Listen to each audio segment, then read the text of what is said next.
issues are just unbelievable. So we were all set to go and had a catastrophic computer crash at a perfect time. So here we go. Today, I'm going to talk to you about outing rhinos and sabotaging canvases, because both of them are very relevant points. But before we get started on that, I want to just look at today's proverb. Today's the 21st, so we dig into Proverbs Chapter 21. By the way, I hope you're getting the habit of reading. If you don't read the Bible every day, well, that's too bad. But if you could maybe at least, whether you're Christian, Jewish, or atheist even, look at Proverbs. It's just Proverbs. It's in the Old Testament. They're Proverbs. You can read Confucius. You can read other people who give Proverbs. Why don't you read the Proverbs that are in the Bible? I challenge you to do that. Today's the 21st, so check out Proverbs 21, the chapter, and see what jumps out off the page at you. But I need to warn you, it's like the magic sorting hat in Harry Potter. The proverb, you don't read the Proverbs, they read you. And that's kind of important. So we start with Proverbs today. I'm not going to preach a long sermon, but here we go. Proverbs 21:2. Verse 2, it says, every way of a man is right in his own eyes, but the Lord weighs his heart. And that's something you have to do. You're in politics for a reason. You have to discern. Discern me. Don't just take what I say as being, oh, Jay said it, it's the gospel. I believe in my heart that I'm on the right side of this, that I'm actually that my interests are pure. Others will say otherwise. They impute motive. I've been accused of being a lobbyist for a secretive millionaire who wants to destroy the North Carolina Republican Party. People have actually said that about me. Wow, I wish I'd get his money.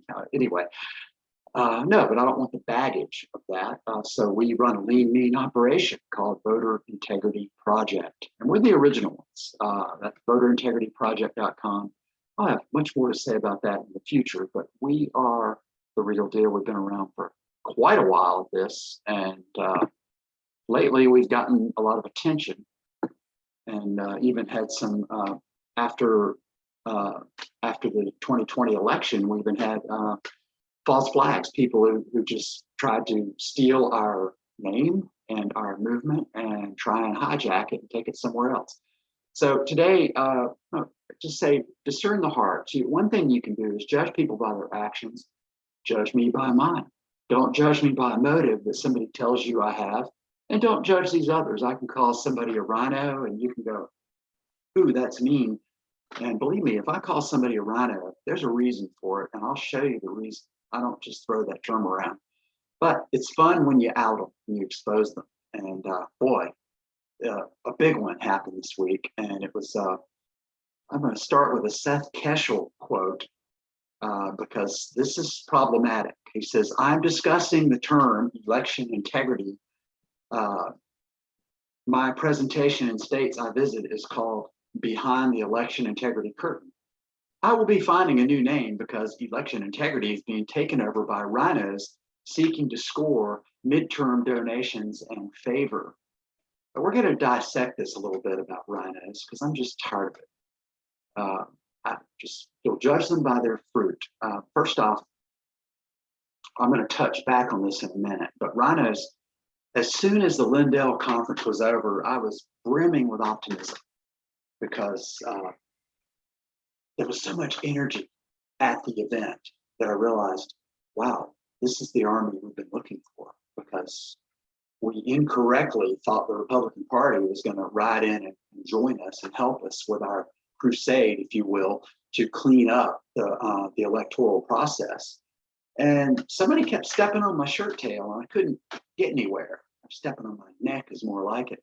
But it was the recently indicted Robin Hayes and the recently indicted David Lewis who did that, rhinos. But now they were stopping us and we didn't understand why. I didn't understand why, and I was so frustrated I was going to give it up. I started this thing in 2011, and by 2018 I was going to give it up. But things changed. I decided to quit my day job instead, and and work on the voter ID amendment because I didn't want the RINOs to screw it up. There was a lot of effort. They tried, and we'll go into that later. I don't want to digress to that far. The point is, there were people standing on our ability to move forward, and we didn't understand why. Now I've come to understand why. They're called RINOs. They have certain MOs that are fairly predictable, and one of them, if they can't control you, they try and shut you down, or they get in just enough to sabotage you, or they get in and steal the credit for what you did. And that's so now election integrity is the big word. They're all, yeah, I'm for election integrity. Okay, let's do something about it. Let's audit 2020. Oh, hold on now, hold on. Let's talk about this. Let's stall. Let's wait until after September 2022, when it won't matter anymore. So, hey, instead of doing an audit, which the legislature can do and must do, and I have a feeling they will do it, even though they don't know it yet. I believe they will, because they see the army or the mob that's approaching, and they're trying to go, how do we handle this mob? I'm not sure they'll be able to do to this mob what they did to the Tea Party movement in 2012 or 2014, actually, in North Carolina, when they destroyed the Tea Party in 2014 in our fine state. I don't know if they're going to be able to do that for the election integrity movement in North Carolina, the true election integrity movement. Again, judge them by their hearts. Now, the man-boy separator, is what separates a man from a boy? It's just some old cliche from as a child. But the point is, the thing that discerns the difference is the audit. Okay, maybe they'll get comfortable with the audit and do it. But meanwhile, as long as they're not doing the audit, we're all unified and begging them, please, oh please, oh please, righteous lawmakers, give us this audit. No, kid. Besides, watch out. If we do, you'll lose Paul Newby, or you'll lose Mark Robinson, or watch out. We don't want to do that.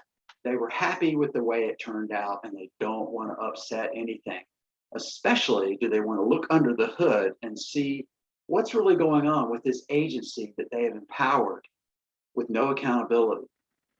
Think about that. They've empowered the Board of Elections with zero outside accountability. It's just mind-blowing. And finally, there's enough patriots out there who realize this, and we're not going to take it. We're just not going to take it. So prepare to be boarded. You know, in pirate speak, prepare to be boarded, ye. Okay, that was horrible. Anyway, they're going to have to do this. This mob is approaching, and they're not going to be bought off like they have in the past. Now, I'll go more about canvas later, because part of this is sabotaging the canvas. But for now, I'm going to leave that chapter alone. Judge these different groups. As a group I believe is honest. Unless they prove me wrong, I'm going to stick with them. If they prove me wrong, I will go against them. I was in another group, and as soon as I got back from the Lindell conference, I started pushing for canvas, because I knew that's what we needed to do. And they twice shut me down on that on the chat board. And I actually, I won't show you those. I got screenshots of it, not of all of it though, unfortunately. But they shut me down on that. And then as I kept pushing on their channel for canvas, they shut me out of the chat. So they blocked me from being involved. The administrators shut me out of the site. And now they're lying about me, but that's okay. Judge them by their fruit. That channel, all they're doing is building the RINO brand. They're building the precincts. We don't need to organize the counties, was their latest post that they'll probably take down now. They're saying, we just want to do the precinct project. Well, that's just a Republican project. And great, good for you. That's what the RINOs want you to do, is just fall into your precinct and follow the rules. And nothing wrong with that. Go ahead and do it, but don't just do that. Also, push for the audit and get ready for the canvas. We thought the party would help us on this. Not happy. So you have to go local, build your own canvas teams, and I'll show you where to go to find out where the canvas teams are. But that's the deal. Don't wait for somebody else to save you. Don't wait for the party. Don't trust the plan.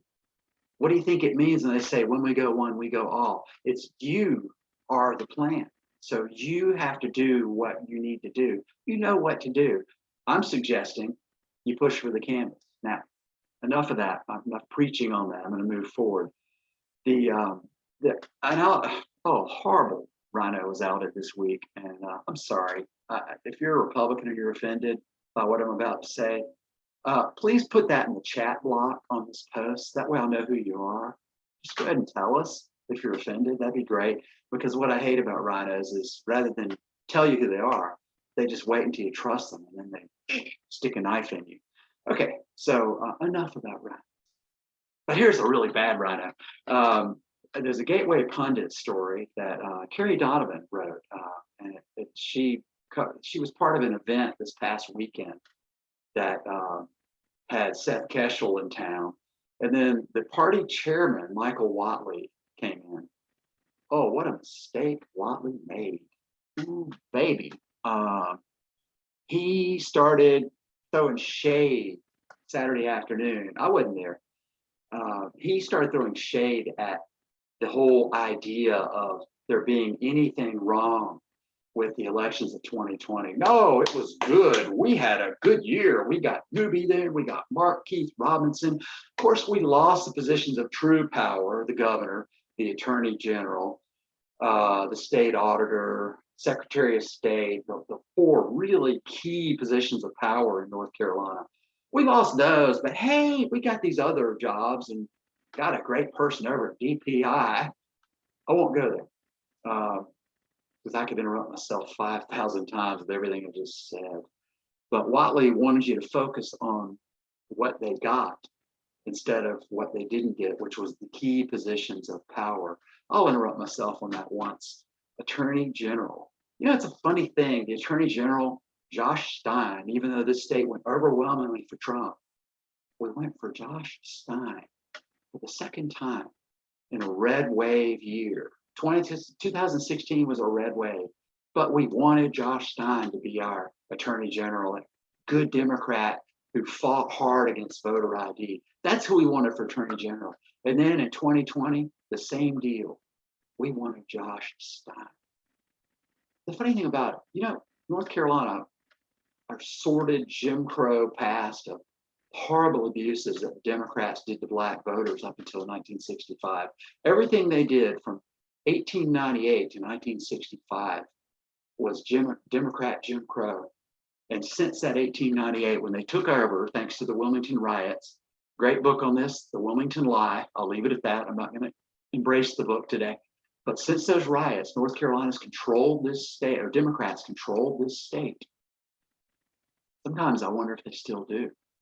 At any rate, we've never elected in all that time in modern history, we've never found our way clear to elect a Republican Attorney General. I find that interesting. I find it fascinating. And once again, in 2020, we didn't. And Michael Whatley is telling us we had great election. Well, that works in a doting crowd of Republican sycophants, but it doesn't work when you have patriots in the room. Of course, they drove a lot of patriots out of the party, but that doesn't mean you can't come back. The point is, Whatley, he stepped on it last weekend and he got booed. The headline said, "That's a lie. We won an audit." That's in quotes.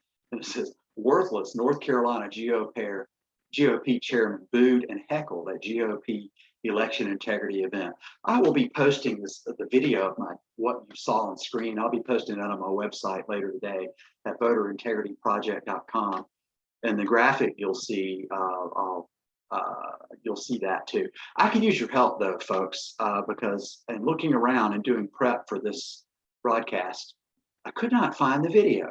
I wonder if they took it down. I tried several places, and if you watch the video I'm producing now, I'm showing you, you'll see that there was a problem. Okay, I'll look at that website, but I could not get the video to run on the website. It was a Gateway Pundit story. They had a picture of it, but where's the video?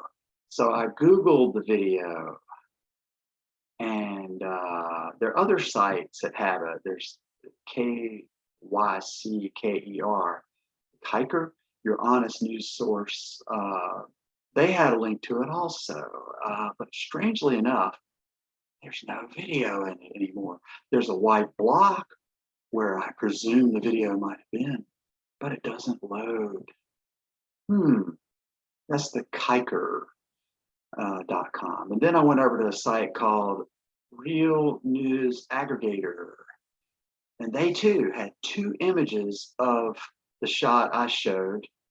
No video link on the site, even though the Real News Aggregator, the headline on the site said, that's a lie, we want to audit video, like they had video of it, but no video. So this begs the question, wow, what happened to videos? Is Michael Wadley that powerful that he could take this down? Well, who is Michael Wadley? I went to a leftist site called Open Secrets, and all they do, it's probably a Soros site. I'm sure you could, hey, they're a Soros site, but they follow the money in politics. That's their motto, opensecrets.org. And Whatley has quite a resume here. I think he's a roving class swamp rhino, actually, but let's see. He was chief of staff for Elizabeth Dole. Lady Dole, the one-term senator of North Carolina who was totally worthless, totally ineffective as a senator, but hey, she was electable. I mean what I say, and I say what I mean. That was her great slogan. Yeah, he was chief of staff for Lady Dole, and let's see, EPW staff under Chairman Inhofe, chief of staff. Yes, he had a lot of government positions, but he also had 14. It says official position is required field for the lobbyist. Blah blah blah. Open secrets when you search on Michael D. Whatley. But then I looked at another site they have called Revolving Door, and I looked at his employment history. Very interesting page. We'll spend some time on it.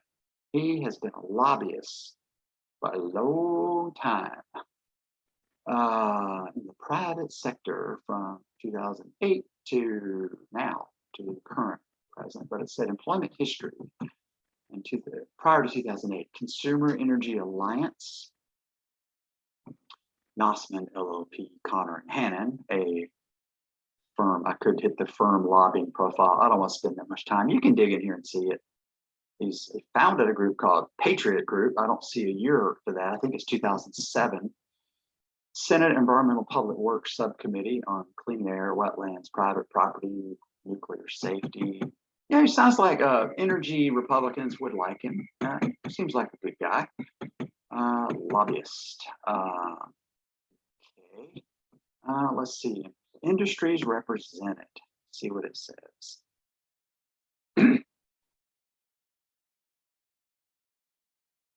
Chart. Let's see. Lobby chart. Where is it? I don't see it. Anyway, I'm not going to spend a lot of time on this page, but this is Michael Wadley. Here we go. Here we go. There's a top industries represented by this lobbyist. Air transport, pharmaceuticals. $236,000 paid by pharmaceutical, big pharma. Miscellaneous energy, I don't know what that is, almost 900,000. Air transport, 400,000. What happened during this time in the industry, in the energy industry? This was in the waning years of Bush and the early years of Obama. Who knows? I don't know, nor do I care. That's Michael Wadley. But the fact is, he is really pushing against an audit. Now, okay, great. All right, fine. Do your thing, Michael. Do your thing. And you, the viewer, judge him by his actions, not his words. Judge him by his actions. He's fighting the audit. There was another story that let's see, let me get back to my page here. Okay, I'm going to highlight on this. This is on Saturday. GOP Chairman Michael Whatley had the nerve to show his face and speak at an election integrity event. The event was organized by Revival and Courage, LLC, with Kerry Donovan as the head of the media department. Whatley is a GOP insider who told North Carolinians to disregard Trump's endorsement of Representative Ted Budd for U.S. Senate 2 days after Trump's endorsement. That was a story that if you take the link, I'll upload, you'll see this film, and I'll give you the links to this article on my website. Excuse me. However, I did dig down into that. What that was a story that 2 days after Trump came to North Carolina and helped the NCGOP raise a ton of money by being the keynote speaker at the state convention, where he endorsed Ted Budd. 2 days later, Whatley put out a letter saying, "We, the party, do not endorse a candidate." So, in another story by Kerry Donovan, that was widely interpreted as him throwing shade, telling people disregard Ted Budd's endorsement. That's what that story is about. You make up your own mind, but that's what it's about. So I don't know what to say. I'm giving you that as a reporter and not as a partisan. Fine. That's Michael Wadley. Now, he opposes audits, and the deal with audits, with canvasses, is it's a difference between begging and acting. See, if you beg, you're waiting for someone else to act. You're trusting the plan. The Republicans are going to do an audit. They're going to do one. No, they say they're not. They will. But I saw Keith Kidwell put out a really crappy first idea for an audit. I like Keith, but he wanted to look at 2 machines. And that was because I had identified ES&S machines as potentially, there's like 22 to 2,500 of them in North Carolina. They're at every precinct, except for about 10% of the counties. So how does that translate to machines? I don't know. But we estimate somewhere between 22 and 2,500 of the DS 200 machines that we think need to be looked into. Every one of them, by the way, because one modem in one county can upload a malicious code that will work its way into the ginormous election tabulation machine. And this is a fact. This is a computer science fact. It's not Jay just speculating. It's just science. You got to trust the science. Oh, unless it's science you don't agree with, then you go find other science. But I digress. The canvas. Now, the big story, everyone's excited about the Arizona audit and the Arizona canvas. A lady, a great patriot, I'm sure, named Liz Harris, she broke this. She led the canvas and worked hard at it, and had some pretty phenomenal findings. Let's see if we can find the results from the canvas. Okay. I'm not going to read to you the report. I do have a copy of it, a physical copy, and you can get one too. It's on this site, and I'll link to it. It says 173,000 lost votes around it and 96,000 ghost votes. We like the ghost votes research. We don't like the lost votes. And as soon as I read the study, I did a face plant and went, oh gosh, oh, they screwed it up. Oh man. Now, excuse me. I wasn't planning on throwing shade at what Liz Harris did because it would demoralize people. But I did advise people who were listening to me to keep their mouths shut. Don't brag on this canvas too much because you'll be discredited if you do. And one very smart lady, who I respect a great deal, tried to talk me into going public with my criticism earlier because she wanted to, and I begged her not to. And in hindsight, I don't know if that was the best answer, but I think let's just see how it played out. I told her the left would come after it, and then, okay, the left will come after it, and they have. But first, Liz Harris deserves her face in the sun. She's on Bannon talking about it. She's a realtor, and for all I know, she used to be a social scientist and knows what she's doing, or she's been a realtor all her life and doesn't know what she's doing. But her heart was in the right place. She did a canvas, got out there, mobilized an army. They did a canvas. Their methodology was problematic, and I won't go too deep into it now, but maybe I will in a moment. That's Liz, and according to a site called Undercover DC, it said Harris trained hundreds of volunteers to go door to door to canvass vacant lots, hotels, county buildings, apartment complexes with no corresponding apartment number, abandoned properties, non-existent addresses, homes for elderly, churches, sports arenas, homeless shelters, Native American reservations. That's a quote from somewhere. Anyway, and their methodology was a bit problematic because they didn't know what they were doing. They got sworn affidavits, but instead of getting them from the people who lived at the houses, they got them from the people who did the canvassing. So basically, they're all saying hearsay, and they were asking things like, "How many people in your house? How many of them voted?" And then they were taking whatever that person said as gospel truth. Now, a social scientist, not to sound like an arrogant, pompous windbag, but I actually know this from my degree work at Regent University. I actually know that there's this thing called self-reporting bias. I was working on a doctorate till it got derailed, but I studied research methods a lot. And it is true that people lie about certain things when you poll them. You know, have you ever cheated on your spouse? Okay. The answer is no, by the way, but I can't prove it. But things like, did you vote? The answer is yes. If you have any friends from a foreign country of Hispanic origin and you ask them if they're U.S. citizens, the answer is yes. There are certain polite answers to things. Does this dress make me look fat? You follow me? There are certain polite answers that you just, decide. The correct answer is, I love you, every bit of you. The answer is not. Anyway, that's a feigned attempt at humor with no audience. It's really hard to do that. The point is, Liz did great work, but their methodology wasn't so good.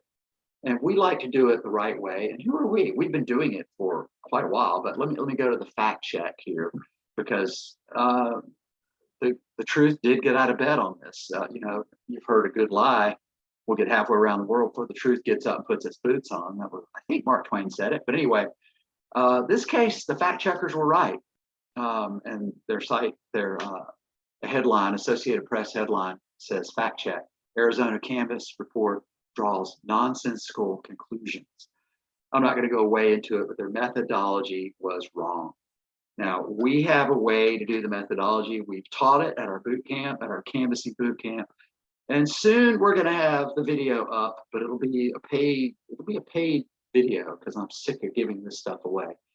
We've given it away for 11 years, 12 years. We're in our 12th year, and what we get instead is stabbed in the back by people who steal our work, steal credit for it, and then do it wrong. They screw it up, then they blame us when they do it wrong. So we're not going to let them do that. We're just going to put it out in a training program. We paid a video editor to work the training package the way we need it. And once we get it the way we need it, we'll be releasing it. And that will be the end of the canvassing or the boot camp of 2021, put on my voter integrity project. Then we'll roll into the 2022 boot camp, which is going to be observer training, which you can take it or leave it. You can get your party training. You need it anyway, get your party training so they'll sign you off. And then you might take our training so you'll actually know what you're doing. Just saying. Okay, the fact checks on this, I'm going to read a little bit from that too. We're going to wrap things up here. It says, a report released this week in Arizona, its largest county, falsely claims to have uncovered 173,000 lost votes and 96,000 ghost votes in a private door-to-door canvassing effort, supposedly rendering the 2020 election in Maricopa County uncertifiable. Full stop. What I want to say to you on this is that if you do it right, you will actually corner lawmakers in doing something about it. If you do it wrong, they'll just shine you on and say, good work, Liz, good work. Y'all were great, y'all were great. I don't know if we're gonna be able to do anything, because if you do it wrong, it doesn't move the needle in the public policy arena. You can do it, you can get great headlines, but it won't matter because it'll be discredited by fact checkers. But enough about Matt Brainerd. Oh, I don't know where that came from. I'm just channeling some random thought that we'll cover one other day. Okay, reading again, the second paragraph says, but its conclusions aren't supported by any evidence, according to county election officials and outside election experts who call the report's methods quasi-science and its findings inaccurate. Okay, I told you about one of the problems, the self-reporting bias. The other was a huge problem where they really focused on a couple of hotspot areas and then they randomized it. And you want to get kicked out of grad school? Write a dissertation or a thesis that misapplies random do research and make your conclusions based on randomizing. You do, it's called cherry picking the data and then applying random statistics to it to give it that air of credibility. Matt Braynard did the same thing, and Liz Harris has done it. Now, I'm going to give Liz, I'm going to cut her some slack. Matt, no mercy, boy, no mercy. But Liz, she's a realtor. I'll cut her some slack. I think she's a Trumper. I don't think she's a never Trumper. But enough about Matt. He's a never Trumper. Okay, still, this page goes into why, but the problem was they found, picture a large county, picture Wake County, and you go, wow, there's a lot of fraud in Southeast Raleigh and Zebulon and where else? That's about it. Let's say you decide that. So you do your canvas in Southeast Raleigh and Zebulon, and you ignore everywhere else. And then you go, but wow. And then what do you find? You do your canvas and you find ghost voters at 1,000 addresses. Hey, there's, wow, we're gonna, there's only in those two communities, there's only, I don't know, 100,000 people there. That's a big number. Let's say 50,000 people there. And then you extrapolate that and go, and you know what? If we extrapolate this to the entire county of 1 million people, that 50,000, that means we can multiply this number by 20. I think it's public math and it's scaring me right now. I'm scaring myself, but let's just work with me. So you multiply that number by 20, and that's 20,000 ghost voters in Wake County. And that's your headline, 20,000 ghost voters. You might have said up to 20,000. That would have been an ethical headline. Yours truly might have done once or twice. But to say 20,000 ghost voters found, that's just, woo, man, you are asking for trouble. And that's the jive that Liz put out in her press release. It was hype, it was a great headline, but it was bad social science. Now, the problem with that is you do all that work and you let it all get discredited because of the headlines and the methodology. That's bad. So I was trying to prevent people from making that kind of mistake. We've been doing canvassing since 2013. We've been using the canvassing method to get people off the voter roll. And it's hard, it's gritty work. It involves lots of shoe leather. And then you go to hearings and you stand there and you get called a racist, and it's not fun. It's hard work. And if you do it wrong, they're gonna file civil charges against you in civil court. It's against the law to file a frivolous challenge. So you're challenging voters. And Pat McCrory, the big RINO that he is, actually led a team. We gave them our best advice after he lost a close election. We gave his lawyers our best advice. Instead, they went a different way. And they sent out these breathless spreadsheets all across the state and got their true believers to go ahead and file challenges. One of them, still living the nightmare, is Clark Porter. Another one is a guy named McCrae Dallas. These two people had their lives turned upside down by going and filing those challenges for Pat McCrory's team. They didn't know what they were doing. It was bad. It was bad work. It was bad. Just everything about it was bad. They didn't know what they were doing. So they lost ugly. McCrory is now a citizen running for Senate, I guess. But the point was, they screwed up so badly, they ruined their activists on the ground who believed them, because they got accused, and Clark got litigated by Anita Earls, who was an activist attorney back then. Now she's an activist judge in North Carolina. But Anita Earls actually, she is just ruining this man's health. And I won't even start with McCrae Dallas.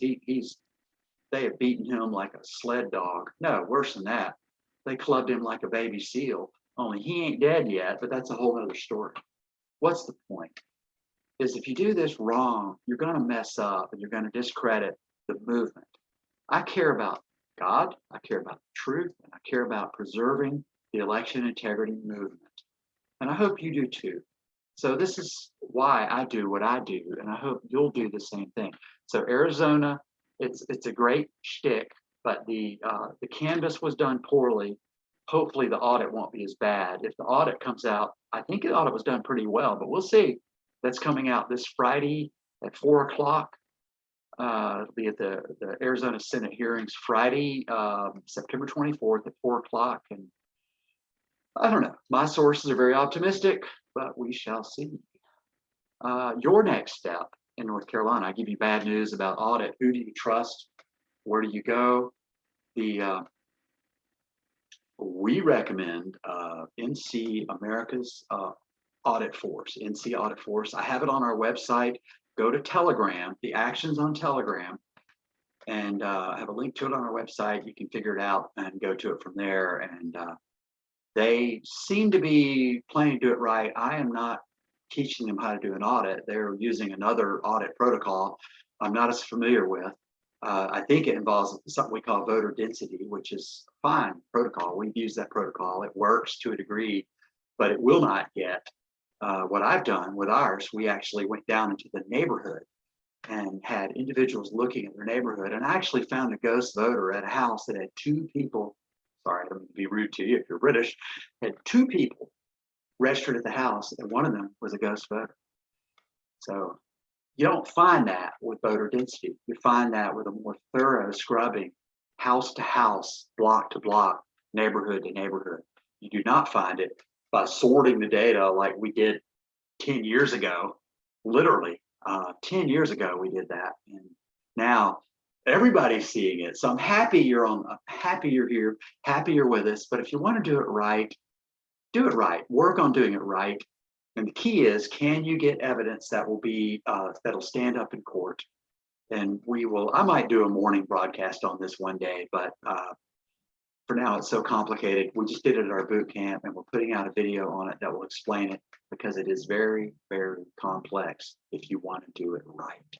So that's what I'd say, is check out that site, and I believe that does it. You can check out our site, voterintegrityproject.com, and if you're watching the video, you can see our little it's a little widget we have on there for our Phantom Voter project. You can play with it, but if you don't know what you're doing, it's kind of hard. It'll frustrate the crap out of you. Here's a spoiler alert, secret. Don't put your street number in it. Don't put the fact it's a road or a street. Just put well, I'll teach a little more on this later, but just put the name of your street and your county and search it that way, and you'll see some amazing things. The Phantom Voter Project, check it out.